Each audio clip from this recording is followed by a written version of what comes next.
मैया योजना कुछ नहीं है, बस ये झुनझुना है। तो इलेक्शन के पहले ही निकालने का इसका मकसद ही है कि घोटाला करना। माइयों को योजना दे रहे हैं, उनकी बेटियां रो रही हैं, वो बेरोजगार है तो रो रही हैं। सरकार के कुछ भी नहीं है, बस ये इनको वोट लेने का एक ये जरिया बन गया है ताकि लोगों को लुभा सके और इस बार भी हम सत्ता में आ सके। नमस्कार, दर्श न्यूज देख रहे हैं आप और मैं हूं आपके साथ दक्षा प्रिया। तो झारखंड में विधानसभा चुनाव में अब ज्यादा समय नहीं है, ऐसे में सरकार ने जो वादे किए थे उसको लेकर के भी अब चर्चाएं होंगी। और इन चर्चाओं में सबसे ज़्यादा अगर चर्चा किसी योजना की हो रही है तो वो मैया सम्मान योजना और गोगो दीदी योजना की हो रही है, क्योंकि इन योजनाओं की जब घोषणा हुई तो इसके बारे में कहा गया कि बड़े स्तर पर घोटाला भी चल रहा है। इस वक्त हज़ारीबाग में हम मौजूद हैं और हज़ारीबाग में हमारे साथ महिलाएं हैं और कुछ लोग भी मौजूद हैं और उनसे बात करने की कोशिश करते हैं कि क्या कुछ कहते हैं। तो ये बताइए कि मैया योजना जिसको लेकर के पिछले दिनों काफ़ी ज़्यादा बवाल हुआ कि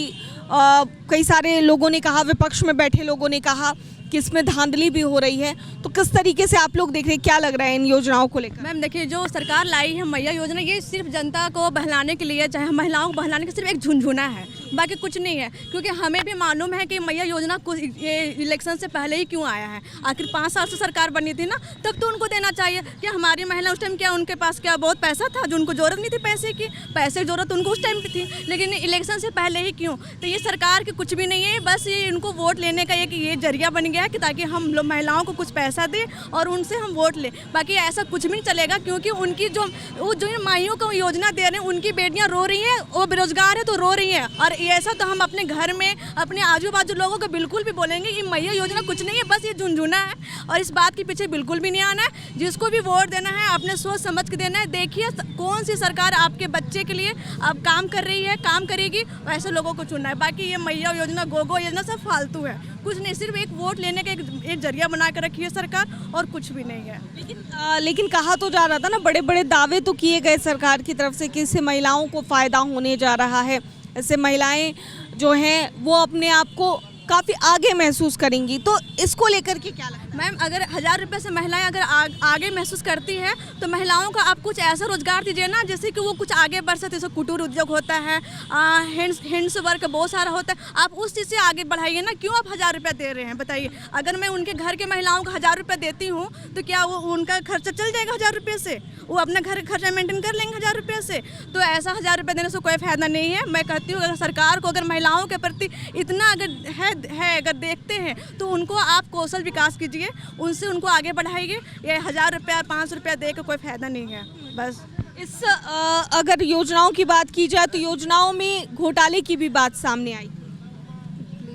अच्छा कोई नहीं, घोटाले की भी बात सामने आई थी कि इन जो योजनाएं लाई गई है सरकार द्वारा तो इसमें घोटाले भी कई बड़े स्तर पर किए जा रहे हैं। हो सकता है मैडम, क्योंकि ये सरकार जो पिछली बार आई थी तो बड़ा बड़ा वादा करके आई थी कि हम लोग 5 लाख रोज़गार देंगे, 5 लाख वैकेंसी देंगे, बेरोजगारी भत्ता देंगे, ये सब बोल करके आई थी। तो इलेक्शन के पहले ही निकालने का इसका मकसद ही है कि घोटाला करना, ताकि लोगों को लुभा सके और इस बार भी हम सत्ता में आ सके। और जैसे ही सत्ता में आएगी ये सब जितने भी योजनाएं वो बंद कर देंगे, क्योंकि जो पिछला बार किया हुआ वादा अभी तक निभा नहीं पाया हो वो अभी का वादा क्या निभाएगा। तो हमको लगता है इस बार जो चुनावी मकसद है वो स्टूडेंट और हेमंत सोरेन के बीच है। और इस बार का परिणाम जो भी आएगा वो देखने को मिलेगा कि हेमंत सोरेन इस बार अपने सत्ता से जा रहे हैं, ये बिल्कुल साफ है। देखिए कुछ और लोग भी हमारे साथ इस वक्त मौजूद है। क्या लग रहा है इन दोनों योजनाओं को लेकर के, क्या लगता है आपको? देखिए सरकार केवल ठगने का काम कर रही है और ये सबसे मतलब आज तक झारखंड सबसे खराब सरकार ही हेमंत सरकार है। ठीक है, सबसे पहली बात है कि युवा लोग को पहले रोजगार नहीं दिया। दूसरी बात है कि महिला लोग को मैया सम्मान योजना, गोगो सम्मान योजना करके ठगी जा रही है। 1000 रुपये में तो हम लोग घर चलेगा नहीं, ये तो केवल बहकावा कर रहा है सरकार। ये सरकार सबसे बड़ी बात रोजगार। और दूसरा मुद्दा है जैसे सीजीएल, हम लोग को जैसे हम लोग स्टूडेंट हैं, स्टूडेंट का पहला मेन मकसद होता है रोज़गार। रोज़गार नहीं देने से पहले बात ये है कि यहाँ के रोज़गार को युवा पीढ़ी बहुत नीचे जा रही है ना। सबसे पहला युवा यहाँ पे झारखंड सरकार वो लाए थे कि युवा सरकार है, युवाओं के लिए काम करेगा, लेकिन वैसे ही काम उल्टा किया ही।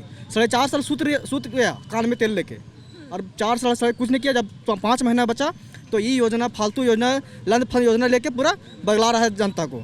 और यहाँ की जनता भी बुड़बक है कि फिर इसी को चुनेगा सरकार। लेकिन हम लोग ठान लिए हैं कि हम लोग हर विधानसभा जाएंगे और ये सरकार के बारे में पूरा और पूरा करेंगे कि सरकार ही पूरा ठगी हुई सरकार है, इस सरकार से कुछ होने वाला नहीं है, इसलिए सरकार बदलिए और अपना इच्छा अनुसार सरकार को चुनिए कि हम लोग को युवाओं को आने वाले भविष्य को इस सुविधा मिले। विपक्ष में बैठे लोगों ने दावा किया कि घोटाला हुआ है। बिल्कुल सही बात है मैम, इसमें कोई विपक्ष या स्टूडेंट लोग, हम लोग सारे लोग बोल रहे हैं। अभी देखिए, अभी 24 साल हो गया मैम, अभी 2000 में झारखंड अलग हुआ, अभी से 24 साल हो गया। 24 साल में जेटेट का जो परीक्षा होता है अभी तक मात्र 2 बार हुआ है, एक 2016 में हुआ, एक 2013 में हुआ। 16 के बाद अभी 8 साल हो गया, लगातार 8 साल के अंदर 8 बार मिनिमम उनको 7 बार 5 बार ले लेना चाहिए, जो कि प्रावधान है कि प्रत्येक साल आप जेटेट का परीक्षा लिखिए।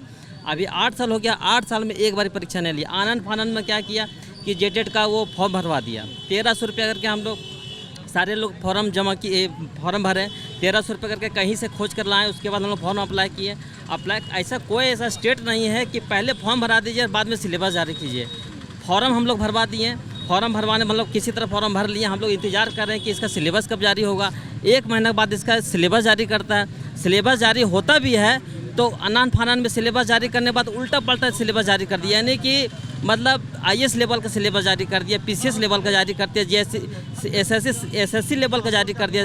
ये पात्रता परीक्षा है, आप इसको कोई ज्वाइनिंग नहीं दे रहे हैं, आप इसको नौकरी नहीं दे रहे हैं। ये है पात्रता परीक्षा। पात्रता परीक्षा हम लोग पास करेंगे तब इसका मेंस लिखेंगे, तब हम लोग को नौकरी होगा शिक्षक में। लेकिन जेटेट है सो अभी तक, उसके बाद पता चला, हम लोग फिर जैक ऑफिस गए। जैक ऑफिस में जाने के बाद हम लोग इसके संशोधन का बात किए कि संशोधन किया जाए सर। जैक ऑफिस का जितना भी बोर्ड कमेटी के मेंबर लोग थे, उन लोग ने माना कि हाँ ये जो सिलेबस जारी हुआ है ये गलत है, इस पर संशोधन किया जाए।